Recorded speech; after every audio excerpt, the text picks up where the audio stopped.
ଆରେ ଏ ଶାଢୀଟା କଣ ଇଏ ପିନ୍ଧଛି? ଏଇଟା ତ ମୁଁ ମୋ ଝିଅକୁ ଦେଇଥିଲି। ବୋହୁ କଣ ହେଲା ବୋହୁ?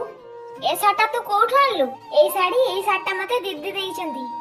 ଦେଇଛି ନା ଲୁଚେଇକି ରଖିଦେଇଛୁ? ନାଇଁ ବୋଉ, ମୁଁ ସତ କହୁଛି, ଏଇଟା ମତେ ଦିଦି ନିଜେ ହିଁ ଦେଇଛନ୍ତି। ଝିଅକୁ କଲ୍ କଲେ ସବୁ ଜଣା ପଡିବ। ମମିର କଲ୍। ହ୍ୟାଲୋ ହ୍ୟାଲୋ ଝିଅ।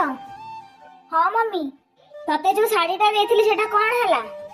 ଓ ସେ 200 ଟଙ୍କିଆ ଶସ୍ତା ଶାଢୀ, ସେଇଟା ତ ମୁଁ ଭାଉଜକୁ ଦେଇ ଆସିଛି। ମୁଁ କହିଥିଲେ ତତେ ଖରାପ ଲାଗିଥାନ୍ତା, ସେଥିପାଇଁ ମୁଁ ଭାଉଜକୁ ଦେଇ ଆସିଛି। ଏମିତିରେ ବି ତମ ଶସ୍ତା ଶାଢୀ ତମରି ଘରେ ହିଁ ରହୁ।